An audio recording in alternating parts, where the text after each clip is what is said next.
어느 날 개 한 마리가 길을 가다가 살이 붙어 있는 뼈를 보고 입에 물었습니다. 그리고 기분이 좋아서 흥얼흥얼하며 집으로 가다가 다리를 만났습니다.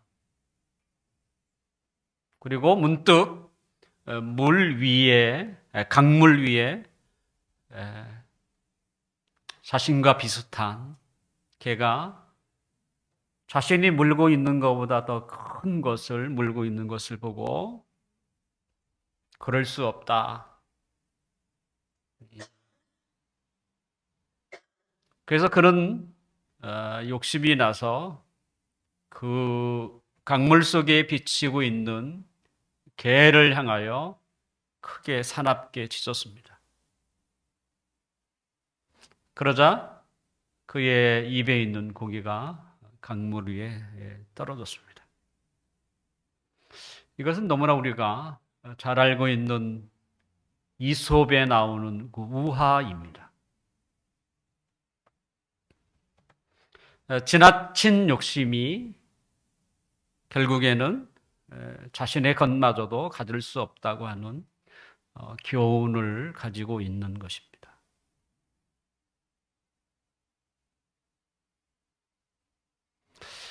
이런 이솝 우화의 이야기를 우리는 알지만 너무 쉽게 우리는 그것을 잃어버리고 그 어리석은 개처럼 행동하는 경우가 너무 많다는 것이잖아요. 십계명의 마지막 계명은 탐심에 대한 것입니다. 탐심.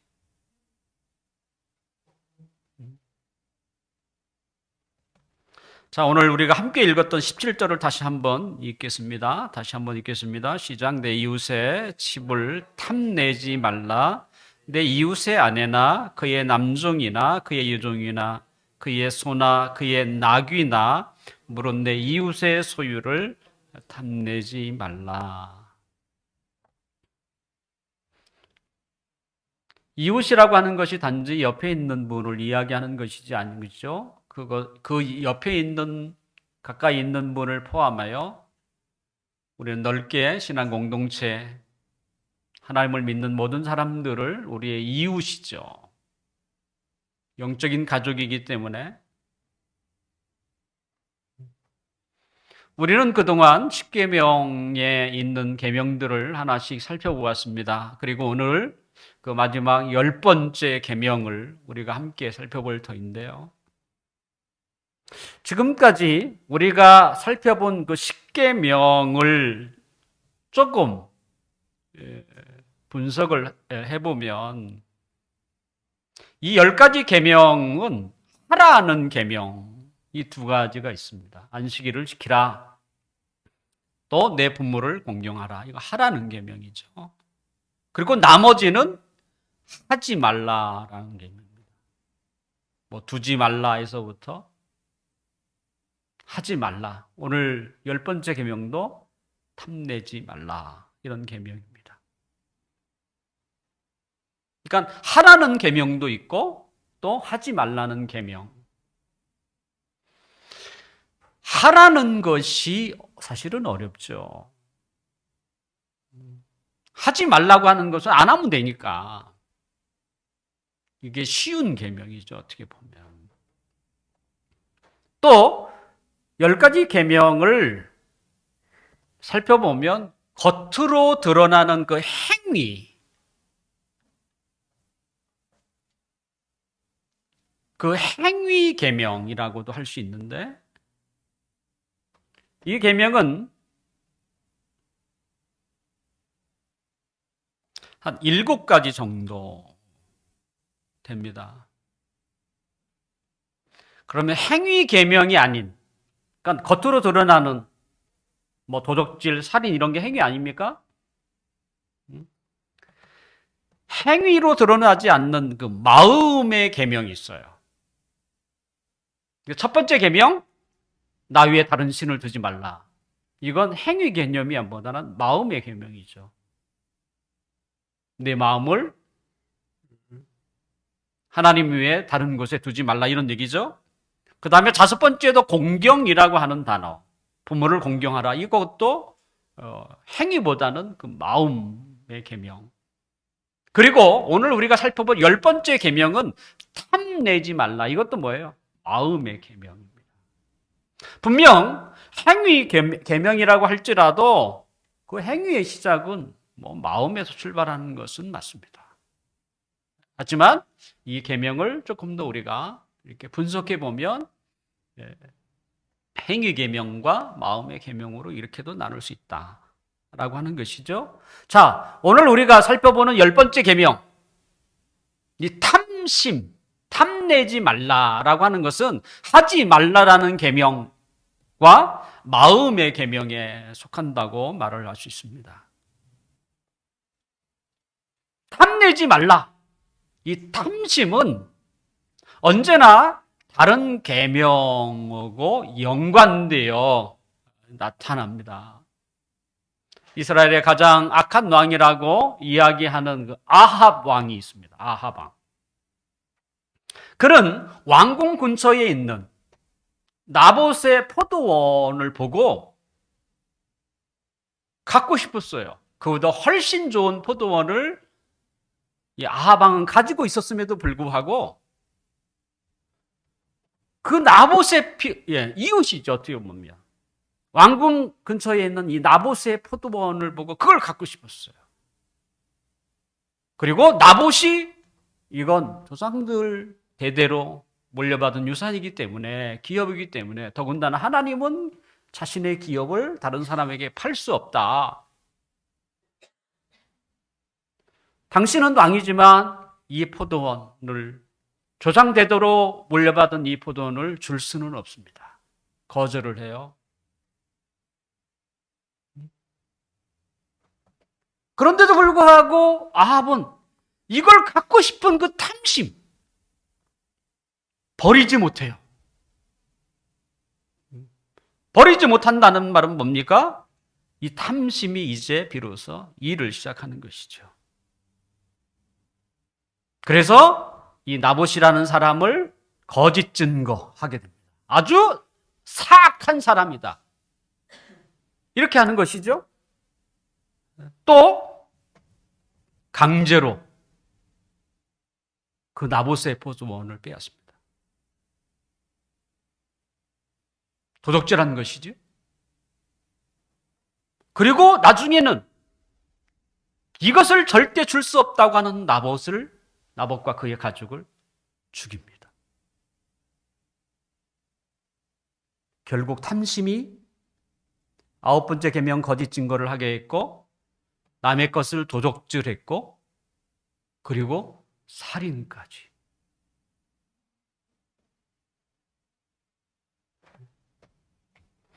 하나님께서 말씀하신 그 10가지 계명, 인류의 모든 사람들이 반드시 기본적으로 지켜야 할 10가지 계명 중에 아합은 4가지나 한꺼번에 저질렀던 것이죠. 탐심이 뭡니까? 물건이 됐든 사람이 됐든 그 어떤 것이든 자신이 갖고 싶어하는 욕심이죠. 사도 바울은 이 탐심을 굉장히 강하게 표현을 했습니다. 탐심은 우상 숭배다, 이렇게 표현을 했어요. 골로새서 3장 5절에 보니까 그러므로 땅에 있는 지체를 죽이라. 곧 음란과 부정과 사욕과 악한 정욕과 탐심이니 탐심은 우상 숭배니라. 이렇게 되어 있어요. 그 탐심이 우상 숭배라는 거예요. 자, 우리가 흔히 우상 숭배는 뭡니까? 어떤 것을 만들어 놓고 거기다 절을 하고 숭배하는 것이잖아요. 그게 우상 숭배 아닙니까? 그런데 바울은 그와 같던 행동을 하지 않을지라도 탐심, 무엇을 갖고 싶은 가장 강렬한 이런 마음을 가지고 있는 것만으로도 그는 우상숭배한 자라고 말하고 있는 거예요.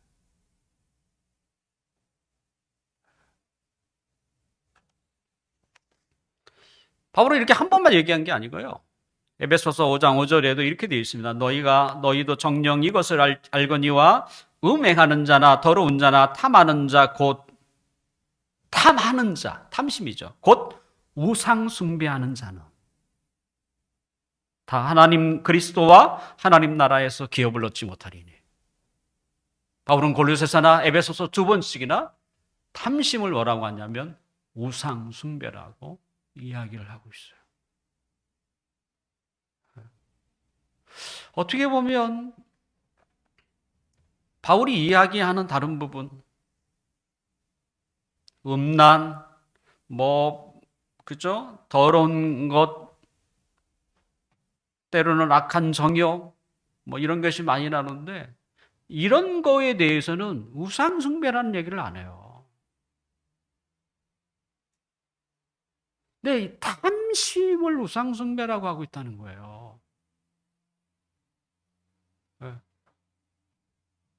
우리가 살면서 어떤 특별한 것을 갖고 싶은 그런 강한 충동이 우리도 그거 안 갖는 사람이 어디 있겠습니까? 근데 그것을 우상숭배라니. 우리를 당혹스럽게 만들고 있어요. 자, 우리는 무엇인가 갖고 싶으면 어떻게 합니까? 돈을 지불하고 그것을 사게 되죠. 근데 이 10번째 계명은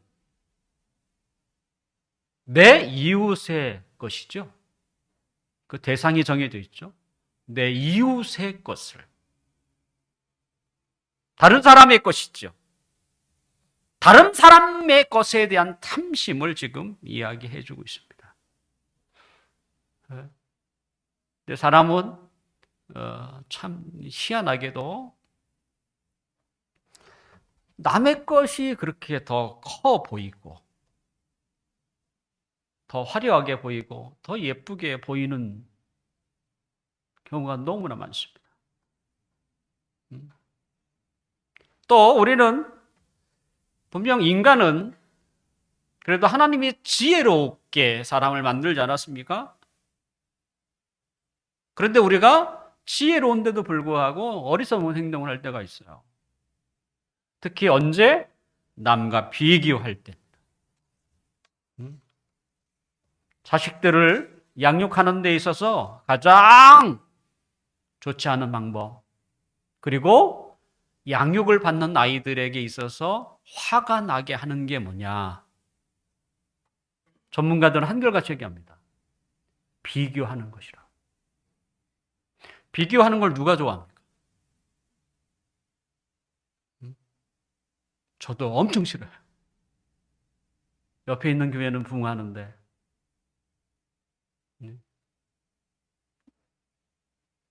그러면 저도 그게 이렇게 좋지 않더라고요. 저만 좋아하지 않겠습니까? 우리 모두가 아마 남과 비교하면 좋아할 사람이 별로 없을 것입니다. 한 사람 한 사람, 때로는 쌍둥이라고 할지라도 그들은 다른 존재예요. 자기만의 개성을 가지고 있는 사람, 자기만의 은사를 가지고 있는 사람, 아예 색깔이 다른 존재예요. 우리가 어떤 것을 비교할 때는 어떻게 합니까? 비슷한 것을 가지고 비교하지 않습니까? 그런데 사람은 다른 존재라는 거예요. 비슷한 게 아니에요, 사실은. 각자 역할이 있고, 자기 취향이 있고, 자신의 색깔이 있고, 자신의 은사가 있고, 자신의 재능이 다른 존재라는 거예요. 그러니까 비교 대상이 아닌 거예요, 사실은. 가야 할 길도 다 다릅니다. 그런 의미에서 우리 모두는 다 공부를 잘해야 할 수도 없어요. 왜? 가는 길이 달라요. 그나마 공부를 좋아하는 사람은 그쪽으로 가지 않겠습니까? 하지만 뭐 어떤 걸 만드는 사람, 이런 사람은 그쪽으로 가겠죠? 각자가 가지고 있는 재능이나 은사가 다르기 때문에 자신이 가야 할 길이 다르고 자신의 역할이 다른 거예요, 사실은. 근데 자꾸 한쪽으로 오려고 하는 거죠.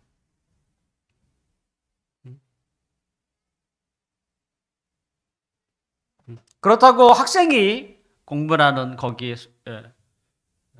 손을 떼서는 안 되죠. 왜냐하면 공부라는 게 뭡니까? 우리가 최소한으로 살아가는 데 필요한 지식이기도 하니까. 또 학교라고 하는 것이 지식만 전달하는 것이 아니잖아요.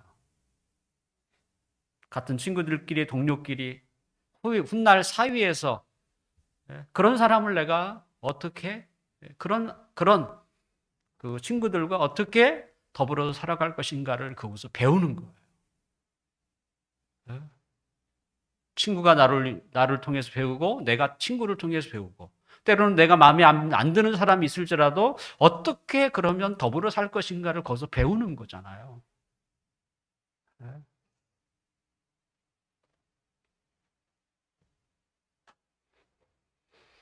우리가 사람을 다르게 보지 못하고 비교하기 시작하면 그때 생기는 것이 열등감 아닙니까?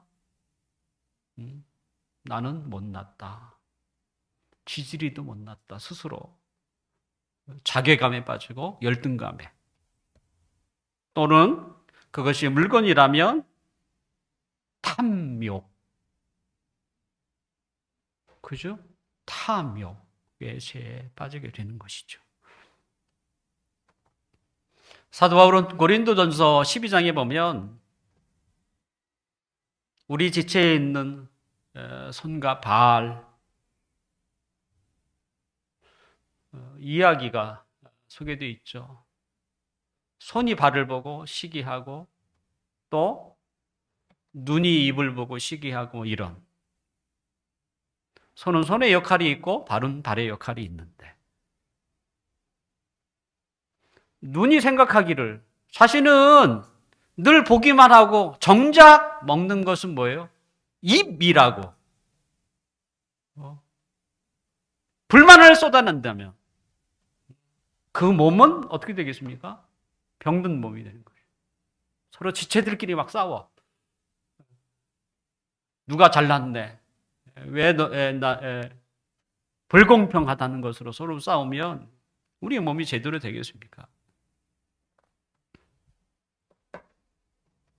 사람들이 탐하는 게 뭡니까? 자기가 좋아하는 것, 때로는 기쁨을 주는 것을 탐하게 되죠. 그런 갖고 싶어 하는 것, 얻고자 하는 것이 강하여지면 질수록 그것이 탐심, 탐욕이 되는 것입니다.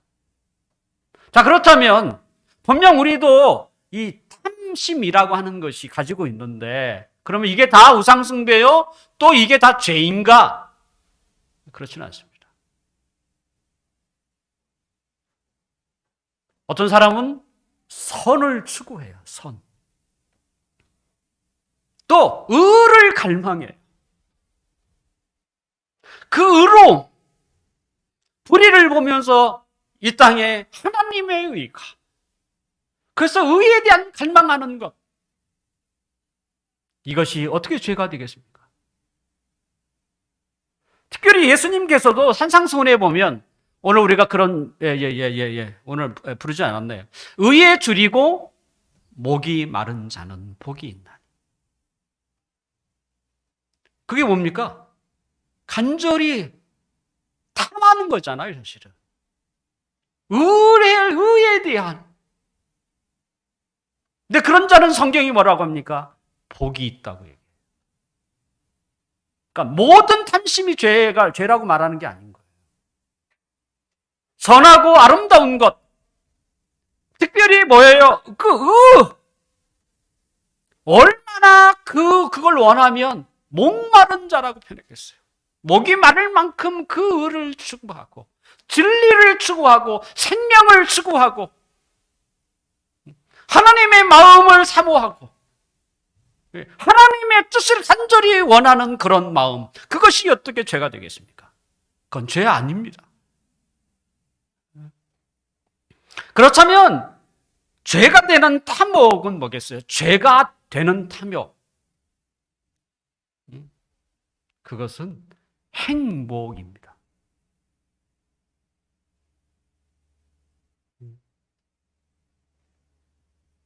놀라셨나요? 행복이라니. 행복은요, 이 사회가 추구하는 것입니다. 행복한 사회. 여기저기 붙여 있는 현수막으로 행복한 사회. 뿐만 아니라 사람들은 어떤 생각을 갖습니까? 행복이라는 단어를 생각할 때는 이것은 인간의 가장 기본적인 욕구라고 생각합니다. 나는 행복할 권리 있어 라고 사람들은 얘기해요.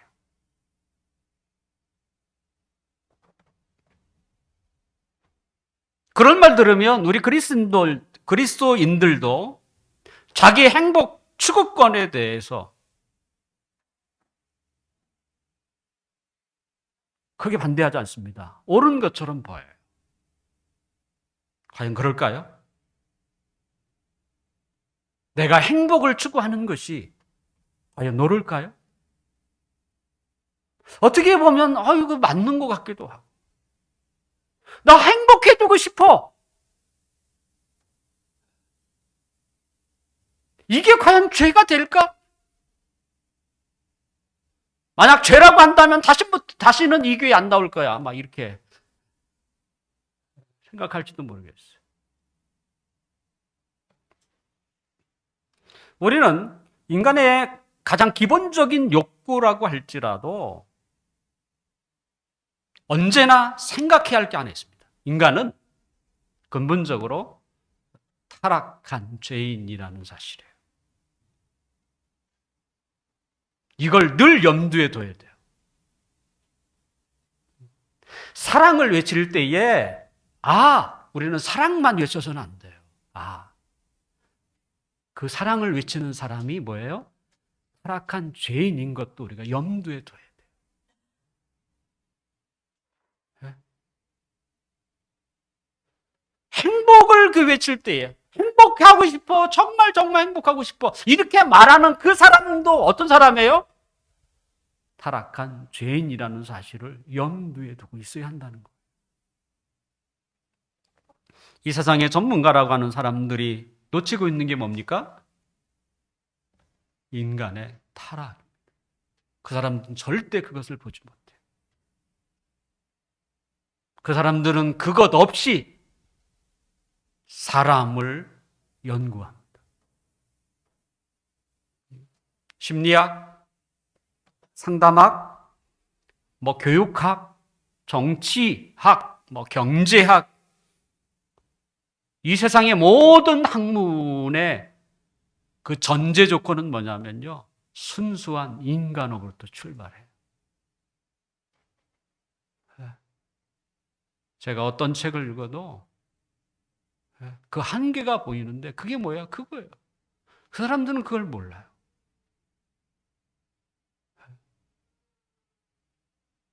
제가 얼마 전에 방송에서 그 아이들 교육으로 유명한 그분 책을 읽었어요. 그분이 종교를 찾았더니 기독교라고 돼 있더라고요. 근데 제가 그분의 책을 다 읽고 나서 전혀 그런 냄새도 없고 아예 전제가 이미 없어요. 그러니까 선한 인간으로 출발하더라고요.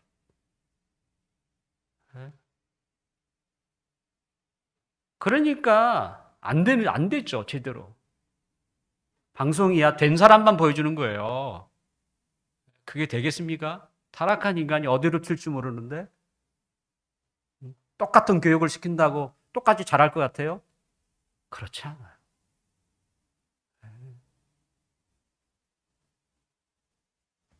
왜냐하면 인간은 타락한 존재라고 하는 이것이 있기 때문에 어떻게 이게 안 되는 거예요.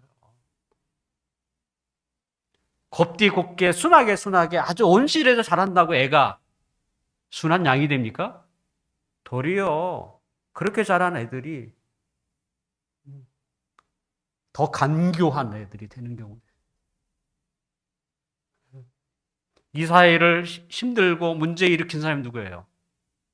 어려움 없이 좋은 부모 만나서 좋은 대학 나와서 이런 사람들이 문제 일으키지. 그것도 교묘하게. 우리가 생각하는 그들은 온실에서 사는 사람이잖아. 왜 그래요? 인간은 타락한 존재이기 때문에 그런 것이에요. 행복이라고 하는 단어는 인간이 살아가기 시작할 때부터 불러오던 단어였을 것입니다. 헬라어에서 그 영어의 그 원어라고 하는 게 헬라어입니다. 근데 헬라어에서 행복이라는 단어는 두 개의 합성어로 되어 있습니다. 하나는 좋다, 선하다 이런 뜻이고요. 또 하나는 귀신이라는 단어입니다. 그래서 행복이라는 이 단어는요, 그 원어를 이 어근이라고 하는데 그걸 통해서 얘기하면 좋은 귀신이라는 뜻입니다. 행복이라는 단어가 그거예요.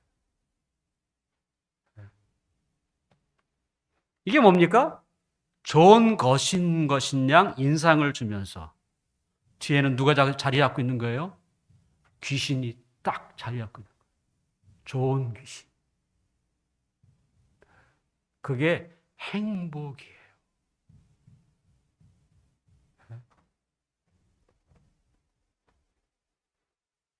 더러 어떤 분은 성경에서 복이라는 단어가 얼마나 많이 있습니까? 우리가 산상수훈 팔복에도 어떻게 하면 팔복이라고 했겠어요? 그걸 언급하면서 우리는 행복할 권리가 있다. 이 행복과 성경에서 있는 복을 같이 보는 사람도 있어요. 하지만 그것은 잘못된 것입니다. 성경에서 말하는 복과 이 세상에서 사람들이 추구하는 복은요, 다른 거예요. 다른 것입니다. 어떤 의미에서 다릅니까? 이 세상 사람들이 추구하는 행복은요, 하나님과 무관한 행복이에요. 이에 비해 성경이 말하고 있는 복은 때로는 이 행복은 뭡니까? 그건 철저히 하나님과 관련되어 있어요. 가난한 자는 행복한 사람이니. 왜요? 그 마음이 가난해서 오직 하나님을 찾고 하나님을 의지하는 사람이라.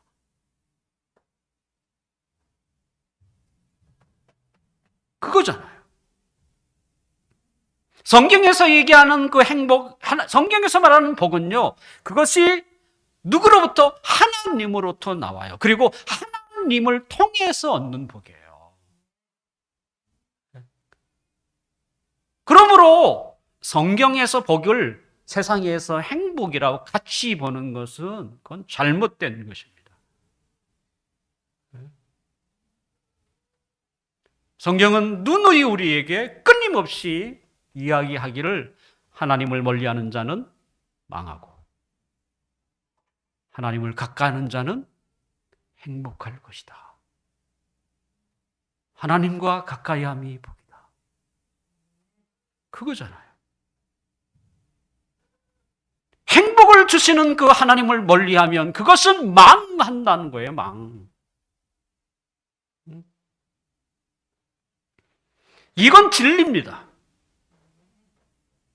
자신이 몸소 실천해봐도 상관없어요. 왜? 이건 진리니까. 하나님을 멀리 해보세요. 해만 할수록 그가 망하는 길, 그건 뻔한 것입니다. 하지만 하나님을 가까이 하면 할수록 그것이 얼마나 행복한 일인지 스스로 그걸 느껴요. 사실. 제가 말하지 않아도. 왜? 성경이 그렇게 우리에게 이야기하고 있기 때문에. 왜 사도 바울은 탐심을 우상 숭배라고 말했습니까?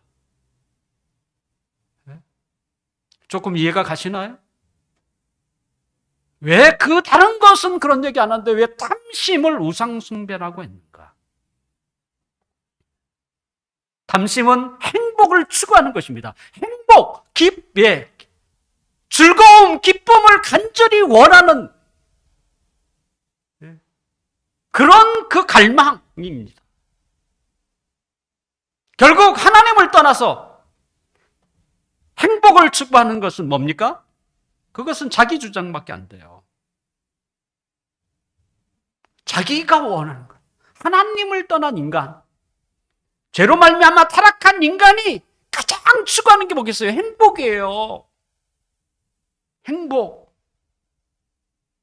내가 거기서 있는 그 자기가 뭐예요? 그 자기가 그게 우상이에요. 그래서 탐심은 우상숭배인 것입니다. 자기라는 그 자아, 타락한 자아에 따라서 타락한 자아가 꿈꾸는 게 뭐겠어요? 행복이에요. 행복 들으면 얼마나 그럴싸합니까? 그걸 누가 나쁘다고 말할 수 있겠습니까? 하지만 행복은 뭐예요? 좋은 귀신이에요. 그 귀신이 누구예요? 자기예요. 자기가 타락한 자기가 가장 바라는 게 뭐예요? 행복이에요.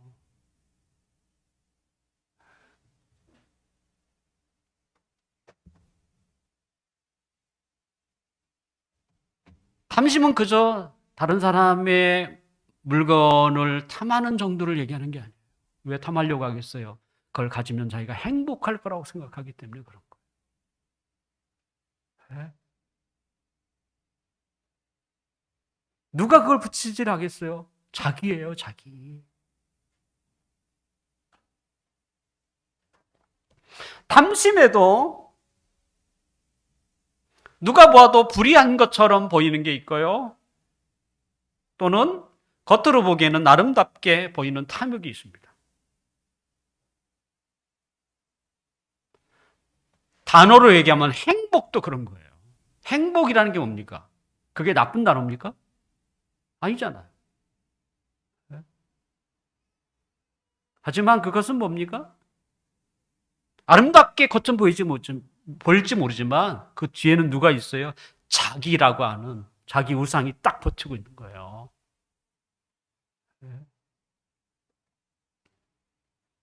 두 가지 탐욕 중에 더 악한 게 뭡니까? 후자일 것입니다. 예수님이 그 많은 사람들을 대하셨는데 특별히 어떤 대상에 대해서는 굉장히 예수님이 강하게 책망하세요.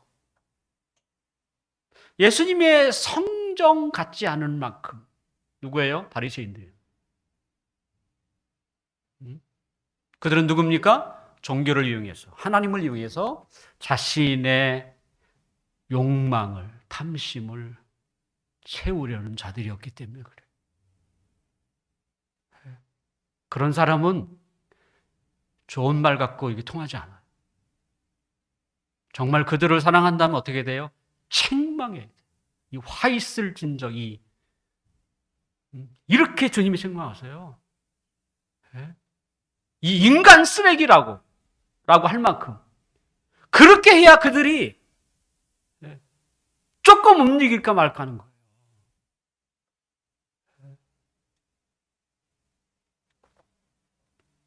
누가복음 18장에는 세리와 바리새인의 기도가 나옵니다. 기도하는 그들의 모습과 기도하는 그들의 내용을 보면 그들의 모습을 너무나 잘 보여주죠. 세리는 누굽니까? 누구나 다 알아요. 나쁜 놈. 그들도 알아요. 그러니까 뭐 어떻게 해요? 하나님 앞에 할 말이 없어요. 하나님, 저를 그냥 불쌍히 여겨주세요. 바리새인들은 어떻습니까? 그들은 버젓이 고개를 쳐들고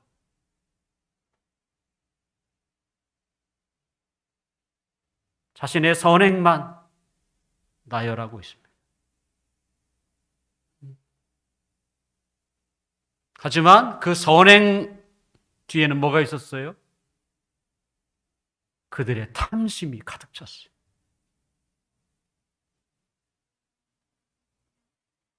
교회에서 가장 문제 있는 사람이 어떤 사람입니까? 모든 사람이 보기에 수근거리는 사람이 아니에요, 사실은. 그 사람 다 알아. 문제는 뭡니까? 겉으로는 굉장히 종교적인 것처럼.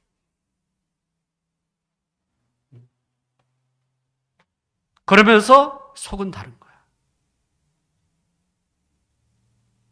사람을 속이는 사람들이. 경건한 체 하면서도 이런 사람이 문제예요. 이런 사람은 나중에 교회의 중직자가 되면 그제서야 자신의 본색을 드러. 대부분이 그런 사람들이 교회를 망칩니다.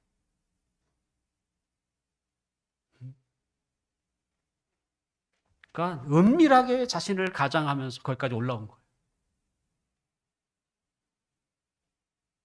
그리고 그 자리에 있으면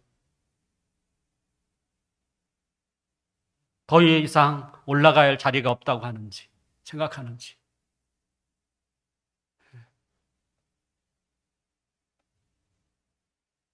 그런 사람이 되면 안 됩니다. 그건 교회를 망치는 사람.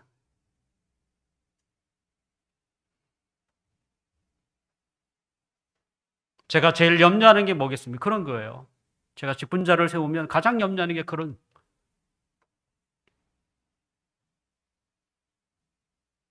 사람을 속이고 있는 사람.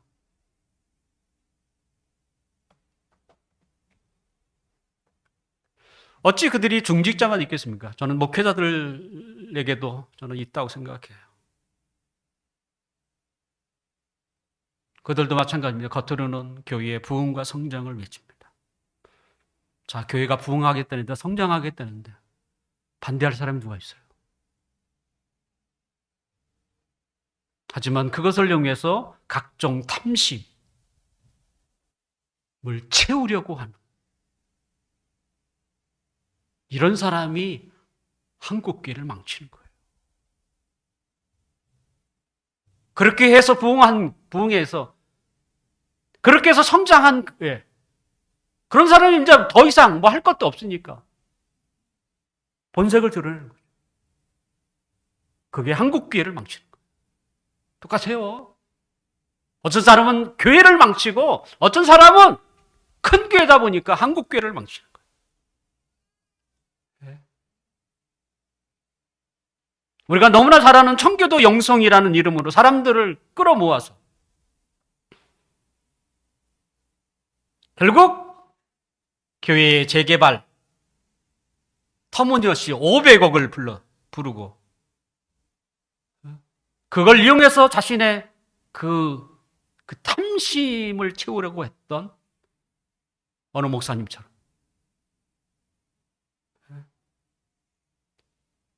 교회와 한국교회 안에 일명 현대판 바리새인들이 얼마나 많은지.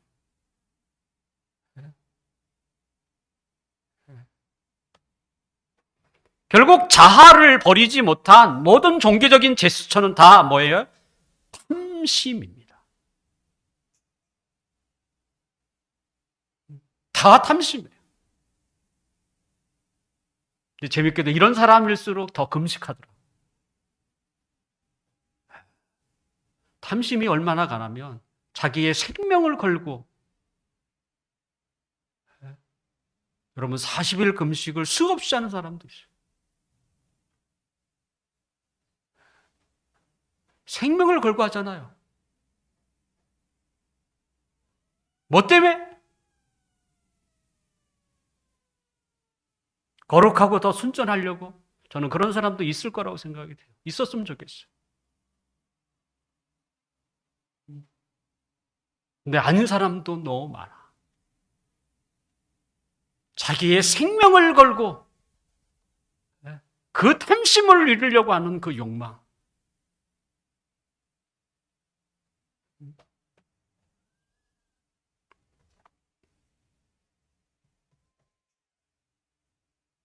사단이 최초의 인간 누구? 하와를 타겟으로 삼았습니다. 그리고 그가 이용한 뱀은 이 뱀이라고 하는 이 뱀의 그 원어가 가지고 있는 뜻은요, 뱀은 아름답다, 찬란하다는 뜻을 가지고 있습니다. 아름답지 않아요. 그 코브라가 예, 예. 그 이렇게 머리를 쓰들고 쇼를 부리는 게 예.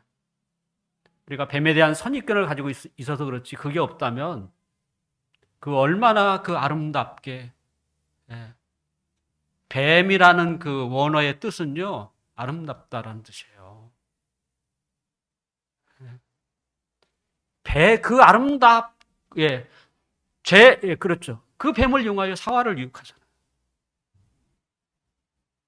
하와에 무엇을 부추깁니까? 다른 게 아니에요. 탐심입니다. 탐심. 하와가 선악과를 본 순간 어떤 생각이 들었습니까?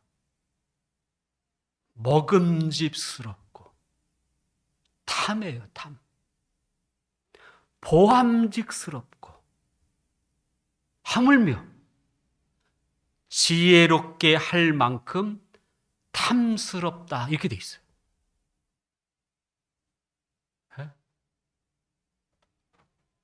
지혜는 하나님이 주시는 거지. 고작 선악 하나 먹었다고 사람이 지혜로워져요? 탐심이에요. 탐.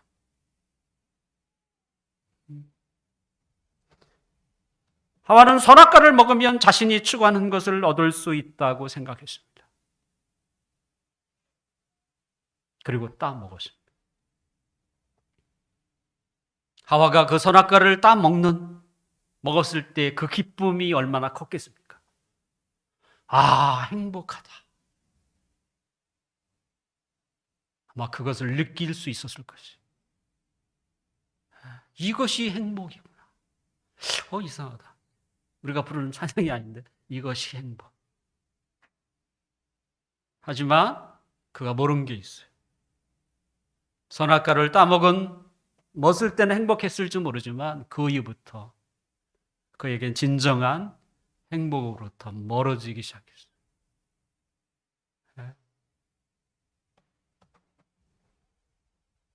자, 우리가 어떻게 하면 이런 탐심을 이길 수 있을까요? 그것은 하나님을 사랑하는 마음을 늘 끊임없이 우리에게 유지해야 한다는 거예요. 하나님을 사랑하는 마음이 우리에게 점점 고갈되고 식어질 때 우리 안에 있는 잠자고 있는 탐심이 슬슬 움직이기 시작합니다. 너무 재밌게도 자신의 탐욕이 강한 사람일수록 거기에 하나님을 사랑하는 사람이 없어요. 결국 이것을 우리에게 얘기해 주는 거죠. 하나님을 사랑하든지 자기를 사랑하든지 둘 중에 하나밖에 없는 거예요.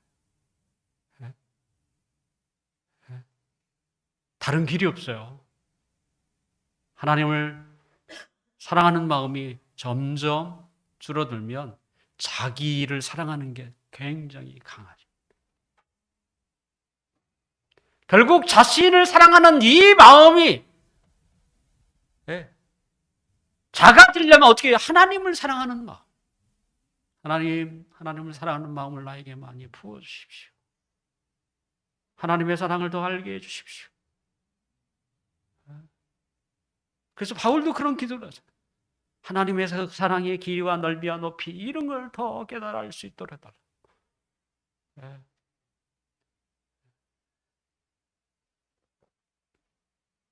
또한 탐심의 유혹으로부터 우리가 넘어지지 않기 위해서는 하나님을 알아가는 지식이 쌓여져야 합니다.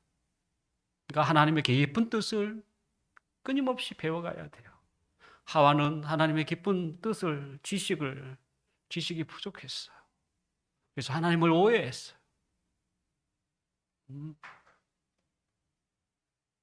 그래서 하나님을 알아가면 알아갈수록 우리는 우리 안에 잠자고 있는 탐심으로부터 우리 자신을 지킬 수 있습니다.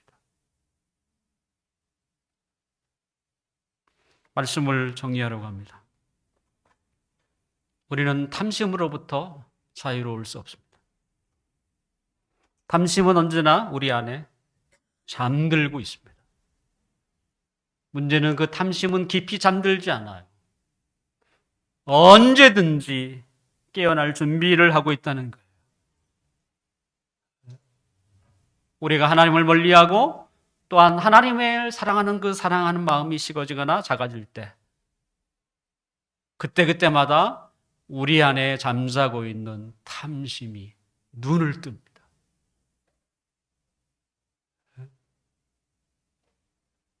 그리고 우리의 시선을 하나님으로부터 우리 자신으로부터 끈히 시선을 돌려요. 그것도 어떤 이름으로? 행복이라는 이름. 시선을 돌려요. 누구도 말 못하게. 나는 하나님 안에서 행복하고 싶어. 그 말 듣고 누가 뭐라고 할 사람이 누가 있겠어요? 행복해지고 싶다는데. 아니에요.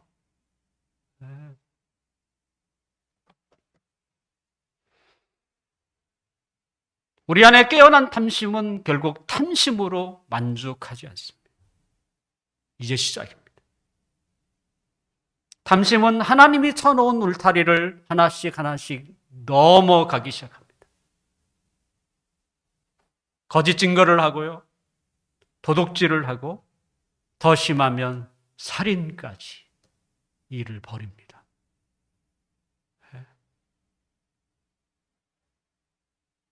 그리고 나중에는 행복하려고 시작했던 일이 불행으로 우리의 인생을 마치게 되는 것이죠.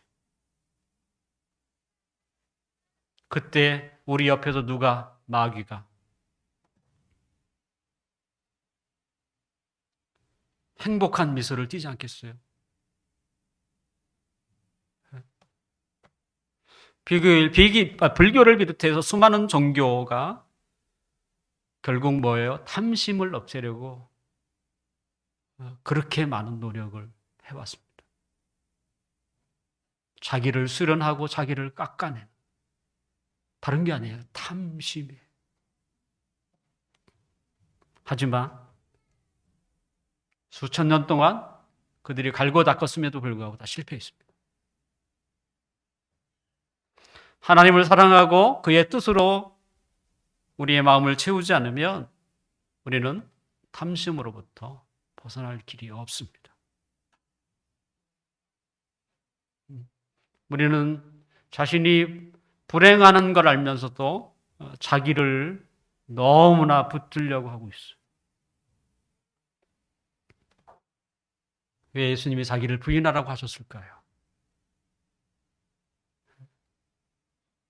그것은 우리에게 진짜 행복, 또 진정한 행복을 주시려고 했던 거예요. 결국 10계명의 마지막 계명은 탐심이었습니다.